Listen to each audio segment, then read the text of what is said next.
Hello everybody, hope you're doing well and thanks for joining us for another video. Now, one of, if not my absolute favourite movies of all time has to be Ron Howard's 1995 blockbuster Apollo 13. I watched it so often growing up that even now I can recite pretty much any scene word for word, and it was probably the catalyst for my interest in the Apollo-era spaceflights. But despite the film now being over 30 years old, over the past 2 months, probably thanks to the Artemis II mission, there seems to have been quite a lot of YouTube channels making reaction videos watching the movie apparently for the first time.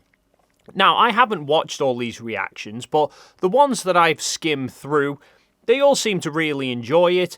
Many couldn't believe that they were able to overcome the problems and get home alive. I was certain at the point where they mentioned that oxygen was running out, I thought, that's it. I'm going to be watching a film where they're like breathing their last breaths. And I just find it, honestly, and like beyond unbelievable that they managed to fix the problems that occurred. And I even saw one person who'd watched the whole movie without actually realising it was based on real events. So good. What? Okay. So this was a real thing? Was NASA's 7th crewed mission intended as the 3rd moon landing but aborted after an oxygen tank exploded? This is a true story! The movie is certainly based on real events, but it's not 100% accurate to those real events of Apollo 13. So in this video, I want to go through some of the really minute details that the movie gets right, as well as some of the bits they get wrong or inaccurate. Though, before I begin, I do want to make it clear, this is in no way a criticism of Ron Howard and the production team. The flight of Apollo 13 was a 6-day mission. Trying to fit that into a 2-hour movie alone would be hard enough, but they also then had to set the scene of the characters, explain the Apollo-era space flights at the time, and build up to the mission itself, whilst also making it gripping to watch for people who potentially know little to nothing about the mechanics of spaceflight. And as you'll see, they did an incredible job, with so many little accurate details that most people wouldn't even notice. But for anybody watching who isn't familiar with Apollo 13 or the movie, I'll quickly set the scene rather than relying entirely on the movie. So Apollo 13 was an actual spaceflight to the moon, which launched in April 1970, 9 months after Neil Armstrong became the first person to walk on the moon during Apollo 11.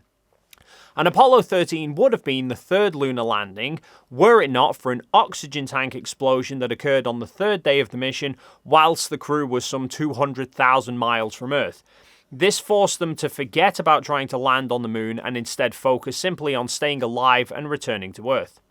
The crew of the flight consisted of Jim Lovell as commander, played in the movie by Tom Hanks.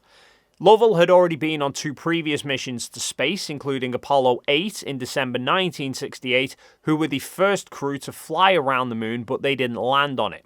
Kind of similar to what Artemis II's just done. The crew also had Fred Hayes, played by Bill Paxton, and Jack Swigert, played by Kevin Bacon, who were designated pilots of the lunar module and command module, respectively. Though Swigert was a late addition to the crew, he was the backup command module pilot, but 2 days before the launch, the main crew's command module pilot, Ken Mattingly, played in the movie by Gary Sinise, was grounded due to concerns about being potentially exposed to measles. Now, if you want to learn more about the actual Apollo 13 mission, I highly recommend checking out this video from the Vintage Space. She goes into great detail about the actual historical mission, but now let's get into the movie. They introduced the characters in the movie during a house party at Jim Lovell's house where everybody has gathered to watch Neil Armstrong's famous moonwalk. Many of the NASA astronauts did live in the same suburb in Houston because it was close to NASA's Manned Space Flight Center where they did the simulator training and where mission control was, and the Lovells did often host house parties for friends and neighbors. But actually, Lovell, Hayes and Mattingly were all at mission control during the Apollo 11 landings because these 3 were the backup crew for the Apollo 11 mission. So they were frequently on hand at mission control to support the crew because they'd gone through the exact same training as the Apollo 11 crew had. Here's a photo of Lovell and Hayes in mission control, as well as a video of them sitting next to astronaut Charlie Duke, who was Capcom for the Apollo 11 landing. This scene is seemingly more there to build a foundation of who the characters are for the rest of the movie. But it still has some good details in it, like we see Hayes and Mattingly looking over the photos on the walls. Hayes takes a look at this photo of Time magazine's cover, which was an actual published cover for Time magazine in January 1969, naming Jim Lovell, Frank Borman, and Bill Anders, the crew of Apollo 8, as Men of the Year for 1968. Though for the movie, they changed Jim Lovell's face to one of Tom Hanks', obviously to reflect the movie character. After the party, Jim and his wife Marilyn, played by Kathleen Quinlan, have a chat in the garden about Apollo 11, and Marilyn asks Jim, "Where's my mountain?" Well, there is actually a feature on the moon called Mount Marilyn, named after Jim Lovell's wife. He picked it out whilst he was orbiting the moon on Apollo 8 and named it after her. Similar to how the crew of Artemis II recently named a crater Carroll in honour of Commander Reed Wiseman's late wife. Now, Hank's on-screen description of Mount Marilyn's location is correct, but the visuals that accompany it are wrong. okay. You see the where the shadow crosses the white area there? That's the Sea of Tranquility. And your mountain's right there on the edge of that. It's your mountain. Mount Marilyn is located on the edge of the Sea of Tranquility, which is where Apollo 11 landed. But Apollo 11 landed early in the lunar day, not long after sunrise on that part of the moon. On that date in 1969, the moon would have appeared less than half illuminated from Earth, which would have put Mount Marilyn near the moon's terminator line. However, the visuals in the movie show about a 3/4 lit moon, so Mount Marilyn was nowhere near the shadow area. Nitpicking, I know, but it does become more relevant later on. Next, we move on to Jim giving some people a tour of the vehicle assembly building, and he mentions he's slated to be commander of Apollo 14. I'm slated to be the commander of Apollo 14 sometime late next year. Before he's then called away by Deke Slayton because, quote, something has come up. Next, it cuts to Lovell returning home to break the news to his family that he's been reassigned from Apollo 14 to Apollo 13. Al Shepard's ear infection has flared up. We've all been bumped up to the prime crew of Apollo 13. Now, the foundation of this is correct, but there are some inaccuracies. The typical NASA setup at the time was that crews rotated in 3 flight cycles. Every mission had a main prime crew consisting of a commander, a command module pilot, and a lunar module pilot, along with a backup crew of the same 3 positions. These crews would conduct the same training for the mission so that if for whatever reason a member of the prime crew couldn't do the flight, the corresponding member of the backup crew was already equally trained and ready to do the job. A note that will be relevant later. And the 3-mission cycle is whoever's the backup crew for a particular mission would then be the prime crew for the mission 3 flights later. And the prime crew would then go to being the backup crew for that future flight. Though in reality, many of the astronauts went on to other roles after a mission, so they didn't rotate back into the backup crew. But for example, Dave Scott, who incidentally had helped a lot as an advisor for the movie, was command module pilot for Apollo 9, was then the backup commander for Apollo 12, and then the prime crew commander for Apollo 15. Jim Lovell was command module pilot for Apollo 8, then the backup commander for Apollo 11, with Hayes and Mattingly also as backup. So if Neil Armstrong, for example, had fallen ill just before the launch, then Jim Lovell would have been the first man on the moon. As that didn't happen though, Lovell, Hayes and Mattingly would have presumably gone on to become the prime crew for Apollo 14. However, they were not actually officially made the crew of Apollo 14 because Deke Slayton had to submit crew proposals for each mission, especially when crew changes were made. For example, the crew of Apollo 11 were not going to go back into rotation as the backup crew for Apollo 14 because they were busy touring the world. And the backup crew for Apollo 10 had consisted of Gordon Cooper, Edgar Mitchell, and Don Isley. Don had been in space on Apollo 7, but then resigned from the astronaut group after Apollo 10, and Deke Slayton wasn't happy with Cooper's performance, so didn't want to give him command of Apollo 13, leaving only Mitchell, who'd never been in space before. Slayton replaced them with Stuart Rooser, who'd also never been in space, and Alan Shepard, who was the first American in space, but had never made it to orbit. He'd only been off the ground for 15 minutes and was then grounded from future flights because he was found to have Meniere's disease, which affected his ears. This was eventually treated and he was restored to flight status in May 1969. So Slayton initially put Shepard, Rooser, and Mitchell as the prime crew for Apollo 13. But when these crew proposals were submitted to NASA, they rejected them on the grounds that Shepard and his crew had basically no combined experience and only less than a year to train, which wouldn't be enough. So the crews were switched to give Shepard and his crew more time to train, given at that point Lovell had spent more time in space than anybody else, and he and his crew had already trained extensively for the lunar landing mission of Apollo 11 as backup. So Lovell was never formally given Apollo 14 in the first place, though he was likely assuming that he would be. However, the movie then portrays that the switch was made because of Alan Shepard's ear infection flaring up, when actually it was due to a lack of training. The crews were then officially announced in August 1969, but the movie then portrays Lovell telling his wife at the end of October, given that everyone's getting ready to go trick-or-treating. Trick-or-treat. Let's jump ahead now to the actual flight. We see them getting prepared into their suits, and Lovell comes out with this line. Gunther Wendt. I wonder wer Gunther Wendt. Jim.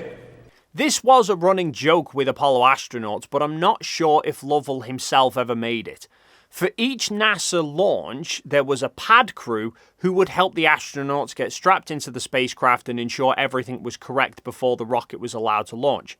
And Gunther Wendt was the pad leader for all the missions, starting as far back as the Mercury program in 1961. He was the last person that the astronauts saw before they launched, and he would shake all of their hands before departing. I would look at him and I would ask him all individually. I said, okay, are you all right? Are you comfortable with everything functioning? Yes, we are. See, then we most likely, I would shake hands with them, like. Something which the movie does depict.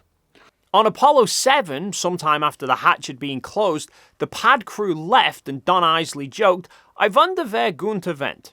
And apparently it became a running joke amongst astronauts after that.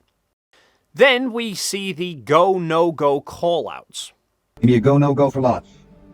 Booster. Retro. Go. Final. We go flight. Guidance go. Surgeon. Go flight. Econ. Or go flight. GNC. We'll go. Down you. Go. They're very accurate in terms of the actual call-out process that they went through. Okay, final status check for launch. Booster, go. Retro, go. Go. Got it. Go. Okay, control, go. Telmu, go. GNC. All of these were actual stations within Mission Control. For example, Booster was somebody who monitored the main stages of the Saturn V during launch. Retro was the retrofire officer who would calculate abort procedures throughout the flight, because aborts would be changing constantly as they got further and further away. Fido was the flight dynamics officer who tracked the path of the spacecraft. The flight director was the one basically in charge of all the controllers, acting like the conductor of an orchestra. And then Capcom is capsule communicator. They are the link between the astronauts and the ground. They're the only controller station who speaks to the astronauts.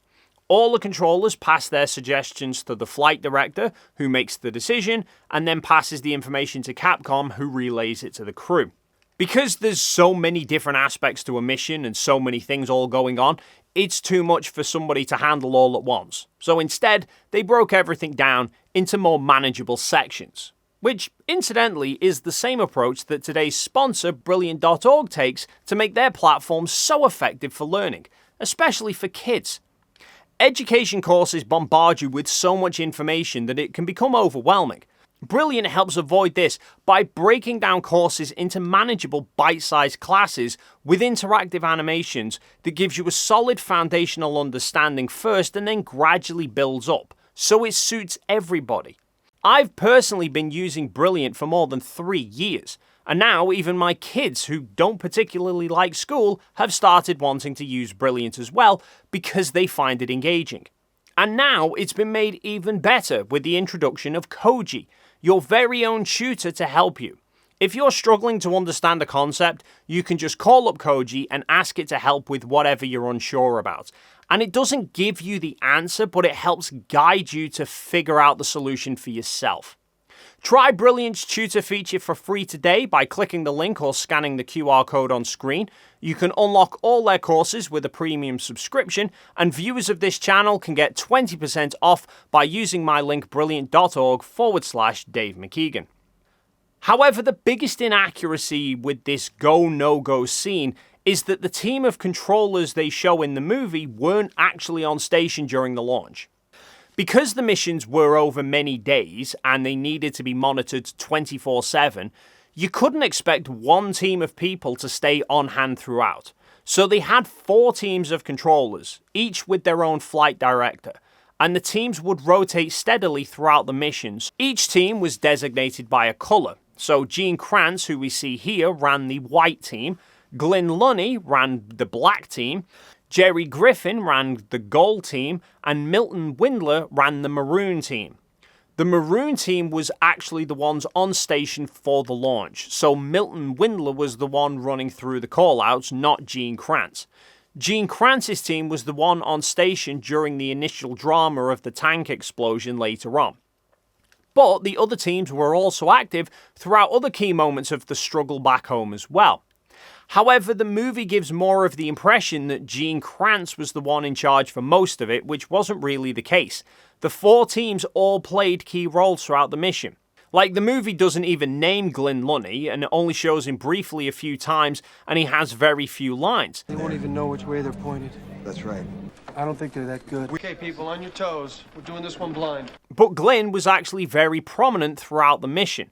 However, doing it this way in the movie is likely to keep the job roles familiar for the audience without needing to spend time detailing a bunch of additional characters.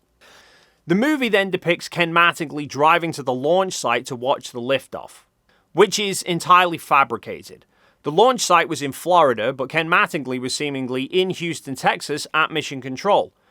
The movie also later depicts him sat at home drinking, seemingly sulking about not getting to go to the moon, and then he goes off to bed before he hears about the critical explosion and only finds out about it many hours later when somebody from NASA goes to his house. Not at all the case. In fact, here's some footage of Mission Control during the Apollo TV broadcast. At this point, it's only around 30 minutes before the oxygen tank explosion, and we actually catch a glimpse of Ken Mattingly in Mission Control. As we showed earlier, the backup crew was often at Mission Control to help out, and given that Apollo 13's backup command module pilot was in space, Mattingly seemingly retook the role of assisting in that regard. He was already in Mission Control when the mission went sideways. He certainly wasn't out in the open anywhere near a fully fueled Saturn V at liftoff. And the liftoff sequence is another one of those highly detailed parts of the movie which gets so much accurate. Like the call-outs being made. The clock is running. Liftoff. The clock is running. Okay, P11. Roll complete. We are pitching. Roll complete and we're pitching. Roll complete pitching is because the rocket needs to pitch over to get into orbit, and the direction that it pitches will dictate the path of its orbit, and their path has to be planned out quite precisely in order to get to the moon. But they can't just pitch over in any direction straight away because the crew could end up on their side or upside down. So they first roll the rocket around and then pitch over in order to keep the astronauts upright. Then we have call-outs like Mode 1 Bravo. 13, stand by for Mode 1 Bravo. Again, very accurate. Roger that. Stand by for Mode 1 Bravo. The modes they're referring to here are abort modes in case something goes wrong. The Mode 1s were using the launch escape system, which is the tower at the top of the rocket. If something went wrong with the main rocket whilst in Mode 1, the computer would automatically release the clamps holding the command module to the service module, and the launch tower rockets would fire and pull the whole crew compartment clear of the rocket. Later on, after the launch tower was jettisoned, they switched to Mode 2, which would then involve using the service module's engine to send the entire CSM away from the rocket. Relating to aborts, they then had this call-out. Roger, EDS to manual. Inboard. Again, this was another accurate step in the Saturn V launch. 13, your go for staging. Go for staging, Roger. We're EDS manual. EDS was the emergency detection system. At launch, it was in automatic, so that if the rocket detected a severe anomaly, it could automatically abort. Switching it to manual would then mean that aborts could only be initiated by the crew. Houston, this is 13. We've got a center engine cut off. Go on the other 4. George, that 13, we show the same. This is something that happened to Apollo 13, but the movie does seem to dramatize it a little bit more. The movie portrays it as alarms going off, showing something's wrong, and Lovell very quickly and assertively highlighting the problem and mission control straight away on the case. In reality, though, listening to the actual radio conversations, they didn't even seem to know there was an issue at first. 5 minutes, 30 seconds into the launch. Inboard. Confirm inboard out, right, we confirm inboard out. Stand by for S4B to COI capability. This is because the center engine cutting out before the other engines wasn't unexpected. It just happened earlier than was planned. The first and second stage both consisted of 5 engines arranged in an X shape. However, in both instances, the majority of the overall weight is fuel within that stage that's currently burning. So as they approach the point where the stage is running out of fuel, the overall rocket is now significantly lighter, but is being propelled by pretty much the same amount of force from the engines, which, with all 5 engines running, would have put a lot of strain on the crew. So with both stages, after a certain amount of time, once the fuel loads had dropped enough, the center engine would cut out in order to control the rate of acceleration. And this was intentional. The same thing happened with previous Saturn V launches as well. Follow 8 Houston, you are inboard outside. Staging, over. Inboard outside, copy. Inboard out, about on time, huh? Inboard out. 15 Roger, seconds inboard. to go. Inboard shut down. Roger, inboard. Inboard cut off. Inboard engines. Confirm inboard cut off. Confirm it. The movie does make it seem like the inboard callout is connected to the EDS callout, but in actuality they were separate callouts. The inboard was a few seconds later and was referring to the inboard engine being cut off, not the EDS switch. You can check the Apollo transcripts for every single mission, and some of the missions don't even refer to EDS, but they do call the inboard for the engine cutoff, and the ones that do call EDS simply say that EDS has been switched to off or manual. They never refer to it as inboard. And on Apollo 11, the center engine of the second stage cut out more than a minute before staging. At 7 minutes. Roger, we confirm. Confirm inboard out. Roger. Inboard engines are out. And to the astronauts on board, suddenly losing 20% of your thrust would be instantly felt. So they would just instinctively call out an engine cutoff without initially realizing that it was early. And even Houston acknowledged the call-out and then took a second to realize that it was earlier than they'd expected. Then there are little call-out lines which are taken from the actual transcript. Houston, what's the story on engine 5? 13, we're not sure why the inboard was out early, but the other engines are a go, so we're just going to burn those remaining engines for a little bit longer. And Houston, what's the story on engine 5? Flight confirmed. Jim, Houston, we don't have a story on why the inboard out was early, but the other engines are go and you're go. Should be no problem. 13, this is Houston. Predicted cutoff is 12 plus 3-4, over. Apollo 13, Houston, your go at 11.5, and predicted cutoff time is 12 plus 3-4, over. Coming up on 12 minutes 34. And... Seiko! Seiko. Copy Seiko, Jim. We're looking at the diski. Shut down, flight. Seiko standing for S4B engine cutoff. The first engine cutoff of this was getting them into Earth orbit. And Houston did give the call out for Seiko occurring at 12 minutes 34. Apollo 13, Houston, your go at 11.5 and predicted cutoff time is 12 plus 3-4, over. In the movie, they depict it occurring at that time, but in the actual mission, it ended up happening a few seconds earlier. Then, after cutting away for a minute, we return to the crew cutting engines again whilst heading for the moon. This is the TLI burn, or translunar injection burn, which actually occurred more than 2 hours after they'd reached orbit. The main issue with this scene, though, is they weren't aiming at the moon for it. The movie probably done this to signify to the audience that the crew is now heading for the moon, but in reality, you wouldn't want your TLI burn to be aiming at the moon because it takes 3 days to coast there and the moon is orbiting the Earth. So if you were aiming at the moon at the moment you did your TLI burn, the moon wouldn't be there by the time you arrived. In fact, the crew likely couldn't even see the moon during TLI because the burn happens on the opposite side of the Earth. Next, we see Fred Haise vomiting. However, it seems this just didn't happen. There's no record of Haise vomiting, certainly not at that point in the flight. He did become ill much later in the mission when he developed a urine infection, but nothing like this. Then came transposition and docking, which was where they separated the CSM from the S4B stage, turned around and docked with the lunar module. And this is another one of those scenes which uses a lot of the correct terminology, even if most people wouldn't understand it. Okay, we're ready for CSM separation. Okay, SMRCS ISO valves are all gray. To most people, it would have made no difference if he just said the latching dials are all pointing. But the SMRCS ISO valves are an actual thing on Apollo. RCS is the reaction control system, the small thrusters used to turn the spacecraft's direction, and the SM is service module, so it's the thrusters on the service module which are the ones that are about to be used to turn the CSM around and align it with the lunar module. ISO valves mean isolation valves because the thrusters that are used use hypergolic fuel, which doesn't require an ignition source to burn. The fuel spontaneously combusts when it mixes with an oxidizer. So the isolation valves were what controlled the flow of propellant. As for the all grey, this ties in with another line said shortly afterwards. Fit. Talk back is barber pole. Go ahead and retract. The talkbacks were indicators on the control panels of the spacecraft which allowed the crew to easily see the status of various systems.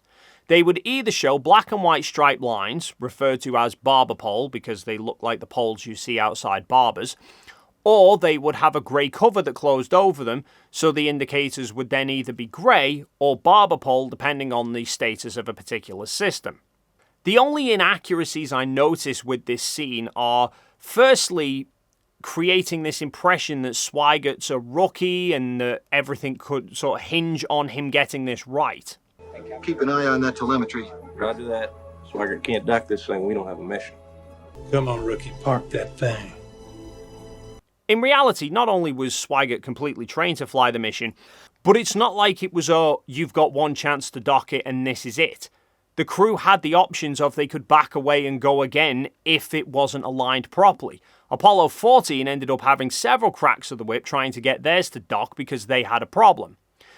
But even if Swigert was completely incapable of performing the docking, it still wouldn't have been an end to the mission because Jim Lovell was fully trained on how to do it as well, so he would have just taken over.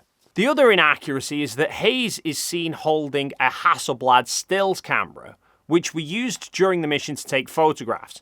However, during the actual docking, Haise was using a TV camera to broadcast a live view of the lunar module getting docked with back to mission control. Then after the docking procedure, the movie states they're about to start PTC. Houston, we are ready for the beginning of the PTC, and I think once we're in that barbecue roll, Jack and I will eat. Which is partly accurate. PTC was a procedure done during the mission, which stood for Passive Thermal Control, where the spacecraft was put into a slow, steady rotation to ensure even heating from the sun, rather than one side being in constant sunlight and the other side being in constant shadow. However, the PTC didn't actually start until a few hours after docking. Immediately after docking, Hayes kept the TV camera running whilst they removed the docking probe and moved through into the lunar module for an inspection.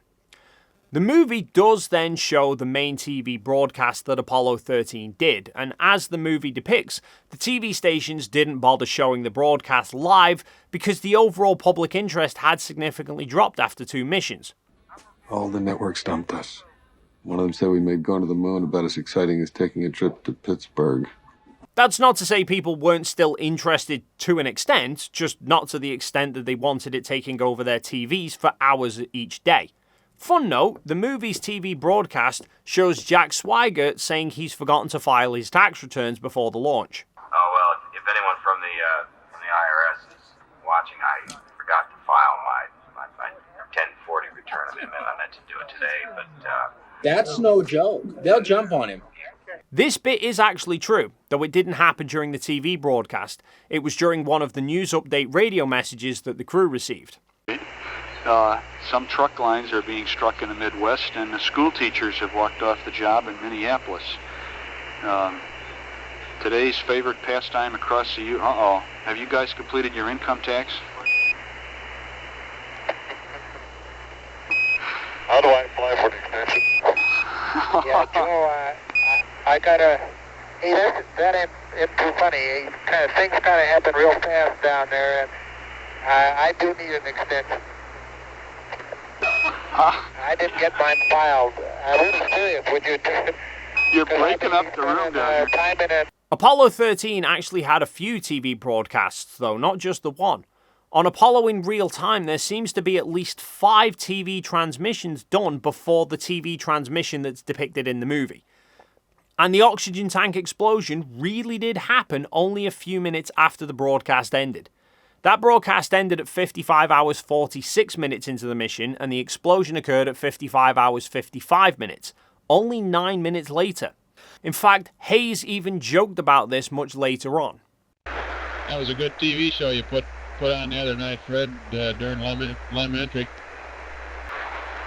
Yeah, it would have been a neat center one about 10 minutes later. The next stint of the movie is the oxygen tank explosion and the initial chaos of the situation. And there is again much they get accurate, like the instructions that were sent up just before the cryotank stir. We got a couple of housekeeping procedures for you. We'd like you to roll right to 060 and know your rates. We'd like you to roll right to 060 and know your rates for photography of the Comet Bennett. And then if you could give your oxygen tanks a stir. Roger that.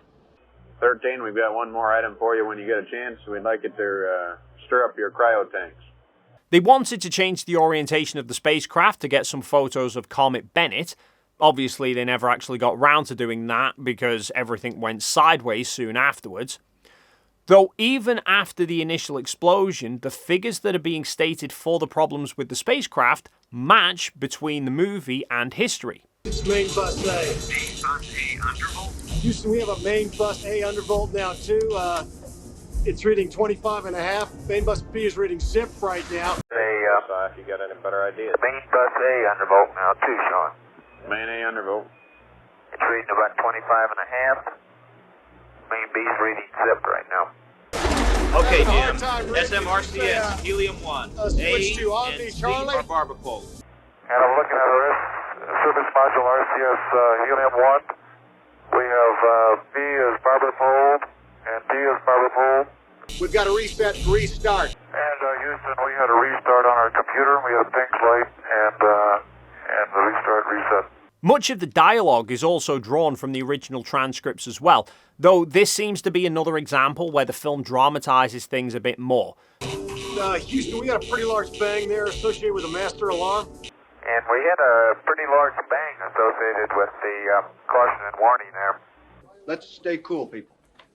Procedures, I need another computer up in the RTCC. I want everybody to alert your support teams.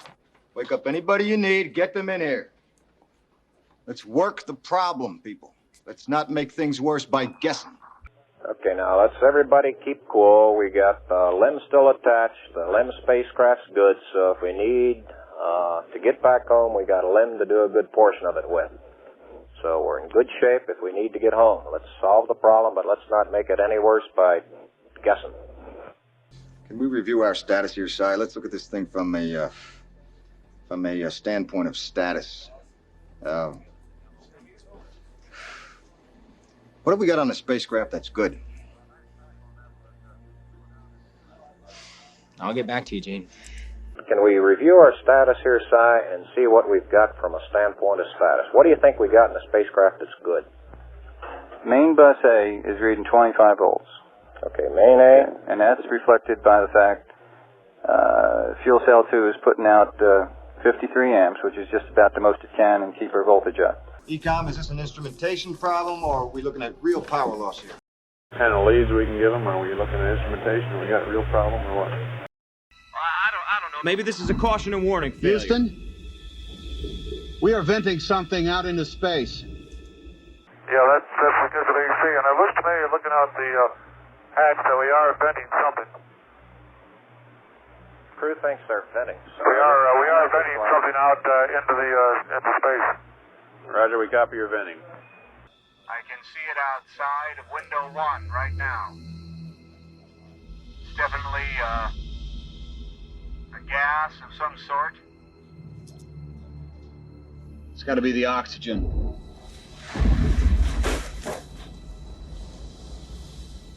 However, he didn't specify that it was the oxygen, and the ground staff spent quite a bit of time afterwards questioning what could it be. Telmu and control from flight. Go flight. Will you take a look at your pre-launch data and go through your system, see if there's anything you've got that may have started venting here? Roger, flight. Okay, and I want to report on that in about the next 15 minutes. Quick look type stuff. Even some 20 minutes after Lovell first spotted the venting, Gene Kranz suggested to some of the controllers they should look how much the venting was changing the spacecraft's velocity to try and ascertain what it is they might be venting. I'll tell you what, GNC, can you get somebody in the back room to try to figure out what the equivalent delta V is we're getting, so that we can see if we can backtrack to see if we can figure out what's venting. In fact, I wonder if the "it's got to be the oxygen" line in the movie was added later, because if you listen to the commotion in Houston after they note the venting, you hear Gene Kranz's character asking what sort of things they might be venting. Roger, Odyssey, we copy your venting. Give me an alarm. Okay, let's everybody think of the kind of things we keep Okay, now let's start. Which is what Kranz actually said in response. Okay, let's everybody think of the kind of things we'd be venting. GNC, you got anything that looks abnormal in your system? This was likely done on purpose to speed up the storyline straight to the fact that they're losing oxygen rather than taking time trying to work out what it is. Though what you'll notice is the overall tones are quite different. In the movie, things come across more panicked and tempered than the actual conversations. Even like here a few minutes later, the idea is proposed of shutting down 2 fuel cells to try and stop the oxygen leak. Flight, I recommend we shut down the reactant valves of the fuel cells. What the hell good is that going to do? Kranz has quite a tempered reaction to the idea initially. If that's where the leak is, we can isolate it. We can isolate it there, and we can save what's left in the tanks, and we can run on the good cell. You close them, you can't open them again. You can't land on the moon with one healthy fuel cell. And the crew's reaction also seems somewhat in disbelief. 13, this is Houston. We want you to close react valves on cells 1 and 3. Do you copy? Are you saying you want the whole smash? Closing down the react valves for fuel cells shutdown? Shutting down the fuel cells. Did I hear you right? Yeah, Jim, We think that closing the react valves may stop the leak.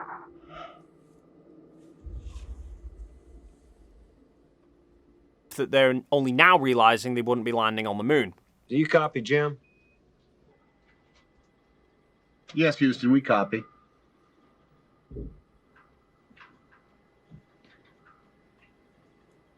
We just lost the moon. In reality, the fuel cell shutdown process wasn't shutting down both fuel cells at the same time. The call initially was to shut down fuel cell 3 because they thought that's where the leak might be occurring. Flight Ecom? Go ahead, Ecom. Okay, listen, there is a possibility that we blew a O2 line in one of the fuel cells, and it's effectively manifolded there, of course. Now, I want to shut off one of the reactant valves to one of the fuel cells, and that would be fuel cell 3, since its O2 pressure is gone. Now, fuel cell 1's O2 pressure is trying to stay up there at 45 psi. Maybe the problem is in fuel cell 3. That sounds like a good assumption right there. Yeah, fuel cell 3 is lost anyway, as far as... Okay, 13, this is Houston. It appears to us that we're losing O2 flow through fuel cell 3. So we want you to close the react valve on fuel cell 3. It looks like fuel cell 1 and 2 are trying to hold up okay. You copy? That'd probably be better from a standpoint of thermal control anyway, wouldn't it? You're saying fuel cell 1 and 2 are trying to hold up, but we're leaking O2 out of fuel cell 3? And you want me to shut the react valve on fuel cell 3. Did I hear you right? That's affirmative. Close the react valve on fuel cell 3. Okay. I'll go to the SSR page. You want me to go through that whole smash for fuel cell shutdown, is that correct? Then about 15 minutes later, when it was established it was still losing oxygen, the call then went up to shut down fuel cell 1. Flattycom, go. The crew reported that he got barber pole whenever he threw the reactant switch, so that implies that he did all the right things and he really got it shut off.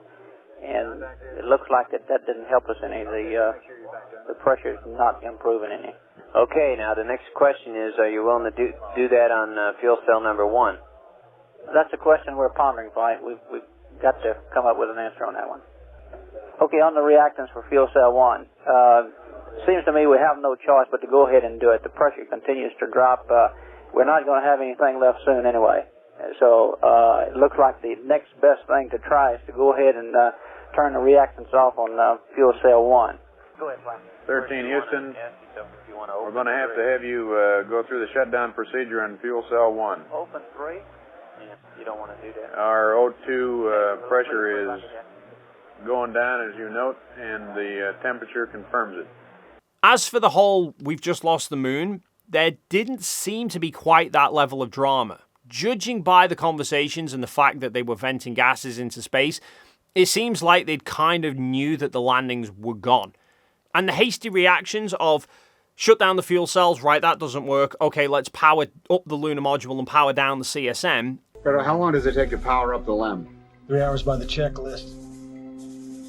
We don't have that much time. In reality, the fuel cell shutdowns begin at 56 hours, 57 minutes into the mission. Almost 45 minutes before that, ECOM had already called for an emergency power down. What? You want to go to power down? Give me the page. Emergency 1-5 flight will go down, try to get a delta of 10 amps reduction.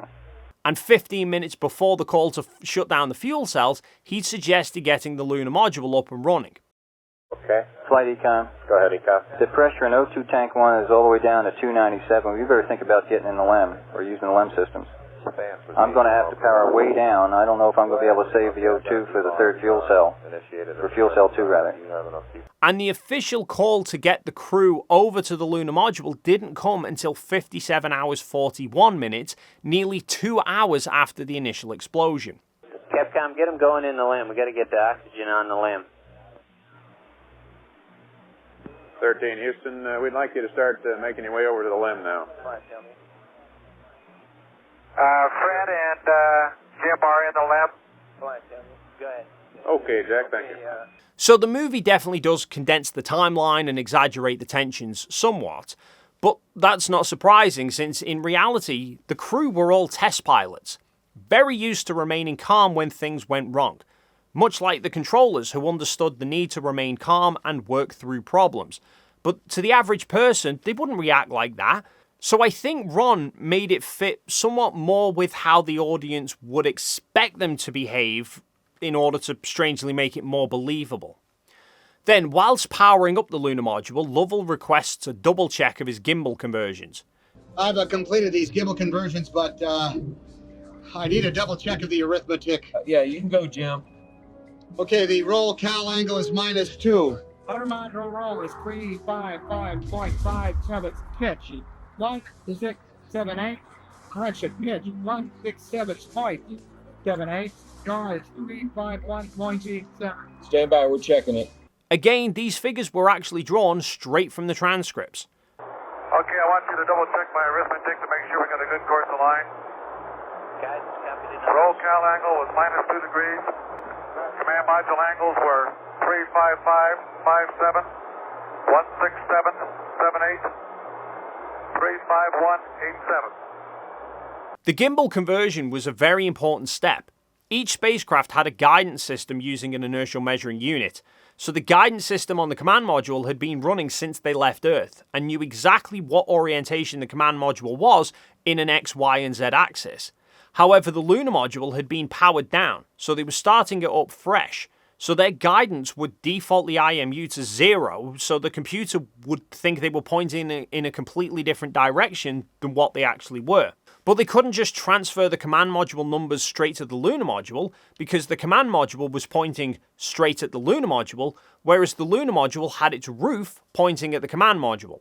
So straight ahead for the lunar module was completely different to what straight ahead for the command module was.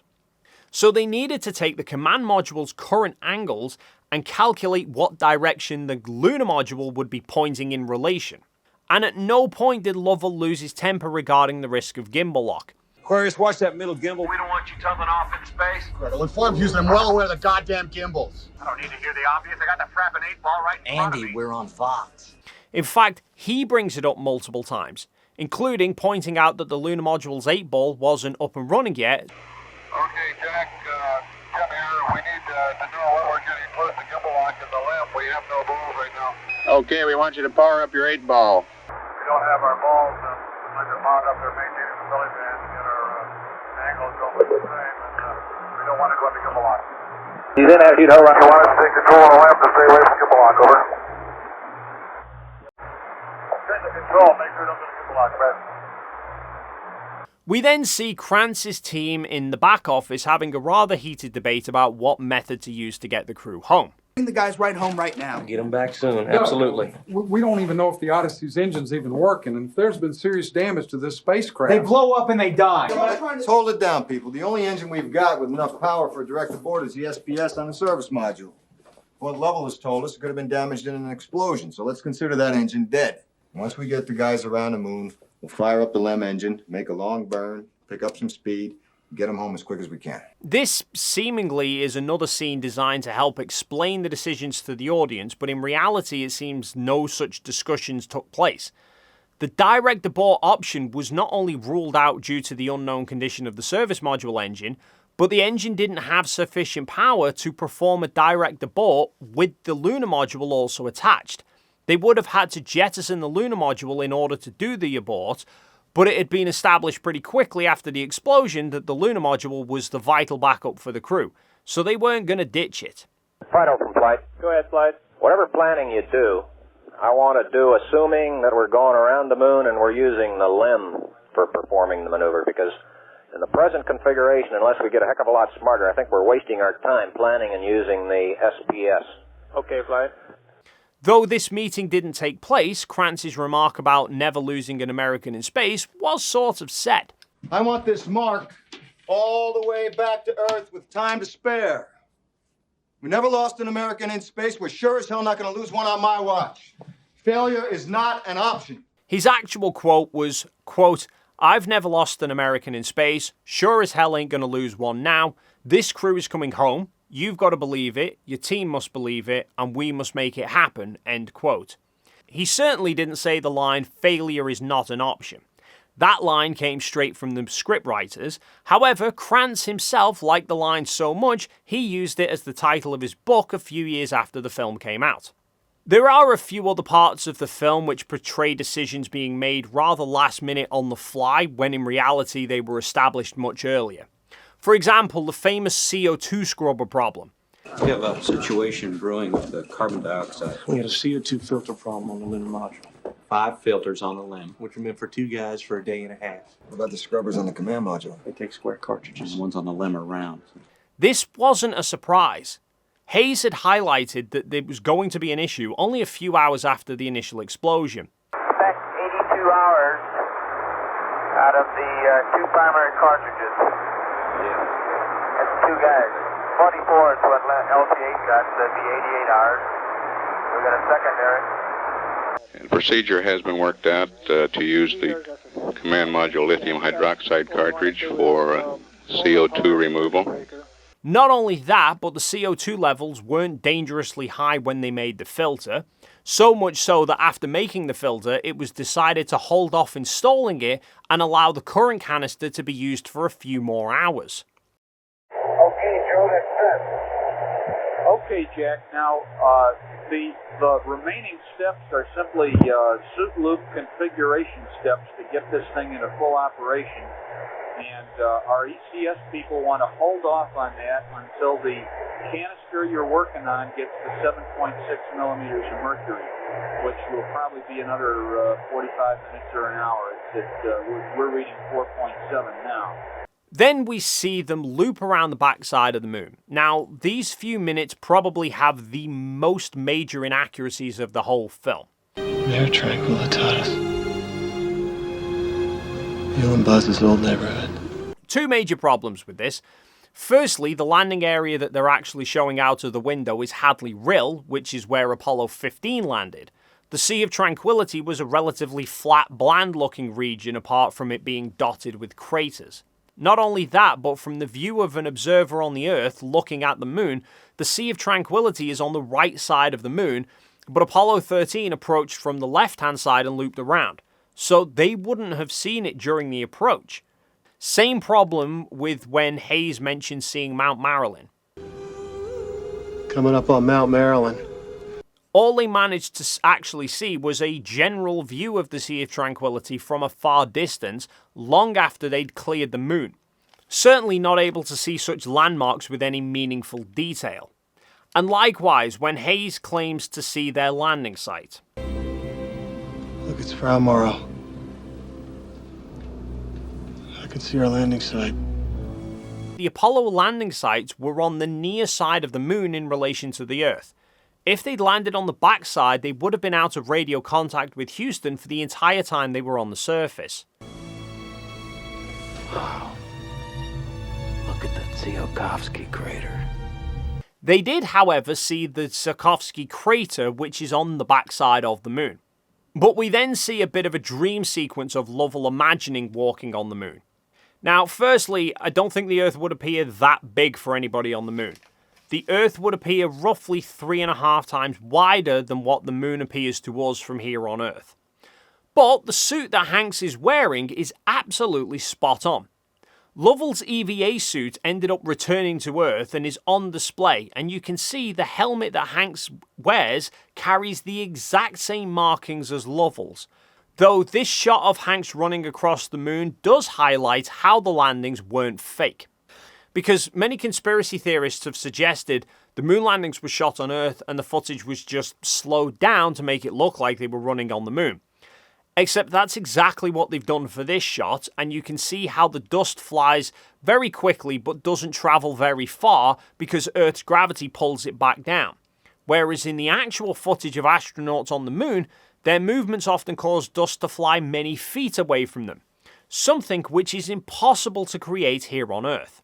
Now we're on the return 3-day journey home, and this again does dramatise quite a bit. It shows the crew getting quite tempered at times. Don't tell me how to fly the damn CM, all right? You don't They brought even me know, in here do you? to do a job. They asked me to stir the damn tanks, and I stirred the tanks. We're not going to go bouncing off the walls for 10 minutes, because we're just going to end up right back here with the same problems. Trying to figure out how to stay alive. According to Lovell himself, this never happened. Yeah, they were in no doubt getting a bit sick of the situation, but at no point were they arguing with each other and trying to assign blame for things. Much the same as when the film shows Lovell tearing off his biomed sensors in protest. Flight, I just lost Lovell. 13, this is Houston. Jim, we just had a dropout on your biomed sensors. I'm not wearing my biomed sensors, Houston. They were not actually under constant monitoring. Yes, they had biomed pads on, but these needed to be plugged into the spacecraft systems for them to be transmitted back to Earth. And the lunar module was only designed for 2 people, so only had 2 ports. It couldn't monitor all 3 permanently. But there were times when none of them were being monitored. Fred, we have you on the Goldstone big dish now, and our comm is much better. If you'd like, would you turn the biomed switch on to either crewman now? Okay, stand by after plug in, Fred. Though Lovell did state later in the mission that he'd removed his biomed sensors some while ago. The other thing is, if anyone has on any biomed, would you switch your switch to your biomed switch to that position? Understand the first man, and no one has on any biomed. Okay. And Jack are maneuvering things around right now, and mine is long since departed the scene. Okay. Or in the movie when the crew are just quietly resting and then suddenly startled by a loud bang and speculating, is it a burst helium disk? Let's hope it was just a burst disk. Houston, can you confirm a burst helium disk? We confirm that, Jim. One of the helium tanks on Apollo did burst during the return flight, however this was not a surprise to anybody. Houston had already told the astronauts several hours beforehand to expect a helium tank bursting, but they couldn't be sure exactly when. Another thing that we're expecting to have happen is that the sheet tank is going to reach its burst limit. The earliest time we predict this will happen would be at 107 hours, or in about 25 minutes.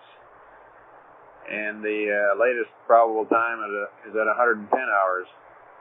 And this is supposed to be a non-propulsive vent, but you might hear it and you might see something. And there are still some great references to the actual mission as well, such as Hayes' line about changing omnis. One, we're using the forward omni when the Earth's in the window, and we're switching to aft omni when we see the moon. We copy that, 13. That was an actual instruction given to Hayes by Houston. Okay, Fred, I can't hear you anymore in kind of background noise. I assume that, I think I heard Jack tell you what we're going to do about comm.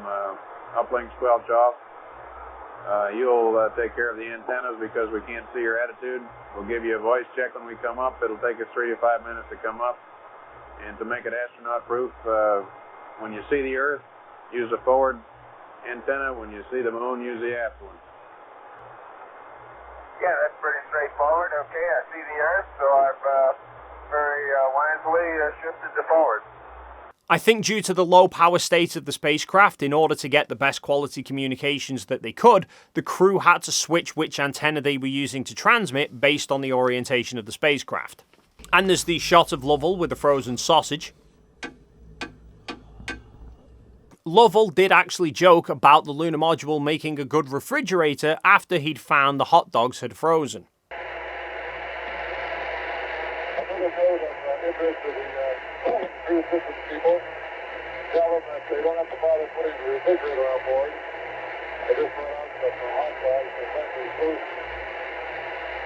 Then came the big scene of the manual course correction.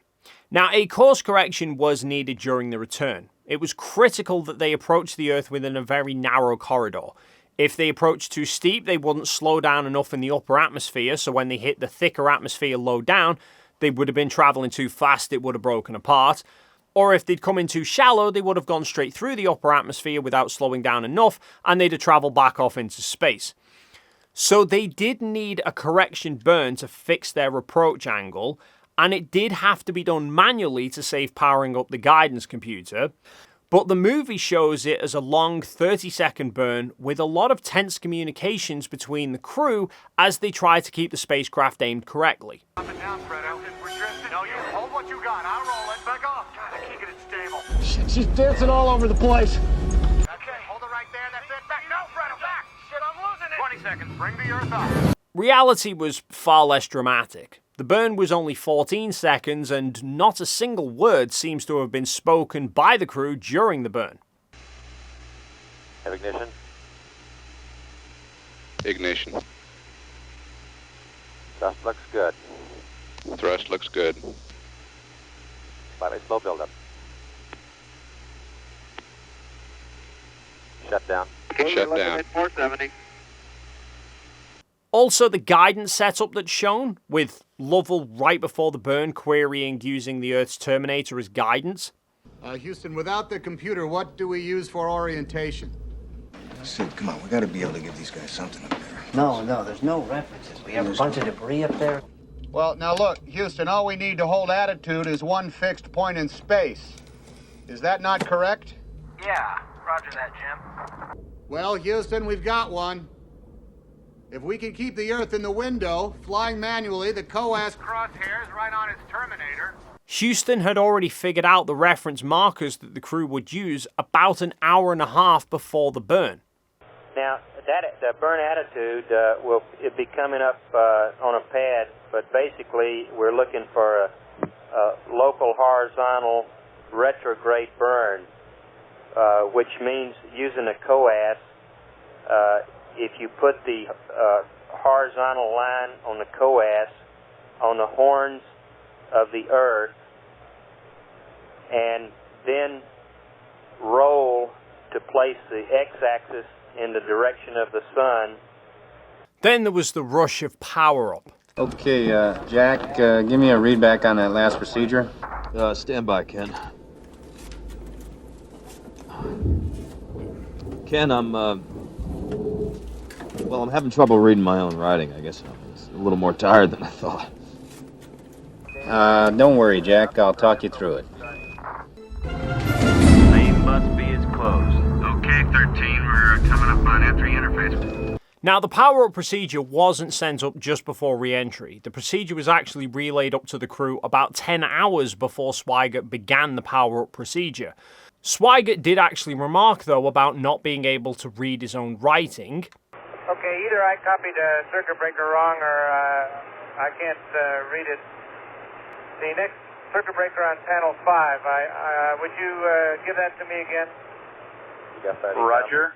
Yeah, that's That's right. Read that fine. CB, Essential Instrumentation Power, Main B. Over. Right, I just can't read my writing. Essential Instrumentation Power, Main B, closed. That's affirmative. But he didn't then need talking through it step by step. He simply just wanted to clarify one of the steps that he couldn't read before proceeding with the rest. And they did seemingly also have to transfer ballast from the lunar module to the command module. One more thing, Jim. While Jack's working on the power-up, we'd like you and Fredo to transfer some ballast over the command module. Say again, Houston, ballast? That's a firm. Well, you gotta get the weight right. We were expecting you to be toting a couple 100 pounds of moon rocks. But this was something that Swigert highlighted the day before re-entry. Okay, Jack, one thing that I guess you probably all have considered it, but what heavy things can we store down there where the SRCs normally go to help increase our overheat? The command module was cleverly designed to have its center of gravity off the center line so that the thing would always be traveling on an angle. And then by rotating the command module, they could change whether that angle was producing lift, causing drop, or steering sideways in order to control their approach. But in order to have the right center of gravity, weight needed to be placed in certain parts of the command module. Then we see in the movie Neil Armstrong and Buzz Aldrin turning up at the Lovell's house. This is Neil Armstrong, and this is Buzz Aldrin. Hi. Are you boys in the space program, too? Which they did actually do, in fact. Here's a photo of them watching TV with the Lovell family. Next, for the separations of the spacecraft, the service module was jettisoned at 138 hours 2 minutes, and the movie visuals and audio seem to be pretty much spot on for accuracy. Then about 2.5 hours later came the lunar module jettison, and there's a slight inaccuracy here with the visuals. You can see in the movie when they jettison, the probe of the command module is still in place, and when we see Aquarius angle away, the drogue is in the tunnel. This didn't happen in reality. The probe and drogue assembly was only ever put back in place when the two spacecraft would then be docking again afterwards. So, for example, before a lunar landing, they would reinstall them, but once they'd returned from the surface and were ditching the lunar module, they didn't bother reinstalling them. I think on a typical mission, the assemblies would be left in the lunar module and jettisoned along with it, given that the crew had no need for them and they'd be taking up space. And judging by the radio conversations, it seems that Apollo 13 also stowed theirs in the lunar module. Okay, Vance, while we're waiting, just for your information, the command module has been stowed per your checklist, with the exception of the 2 Hasselblad cameras. And the LEM is pretty well stowed, with the exception we have yet to bring in the probe and the drogue. You can see in the photos from Aquarius after separation, the drogue isn't in the tunnel. We can instead just see the top of the closed interior hatch. And finally, the re-entry from blackout. So, the movie portrays the communication blackout was intended to be 3 minutes. Flight, we have lost the radio contact. Roger that. Expect to regain signal in 3 minutes. The blackout goes on much longer. That's 4 minutes. Standing by.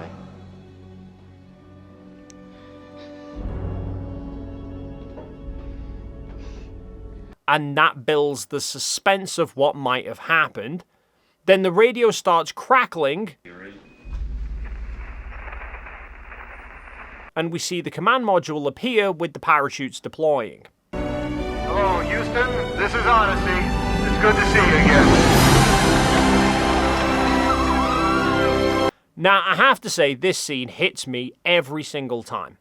Even though I know the movie inside out and back to front, and even if I only watch that little bit, my hairs still stand on end and it brings a tear to my eye. The acting, the music, the emotional ride that the film takes you through is just utterly incredible, but it is slightly inaccurate. The communication blackout for Apollo 13 did run beyond the 3 minutes that they were expecting. However, they didn't come straight out of blackout into parachutes deploying and a hey, we're home. Orion 4 is AOS flight. Raj. We've had a report that Orion 4 aircraft has acquisition of signal. Just advise I'm standing by. Odyssey Houston, standing by, over. Okay, so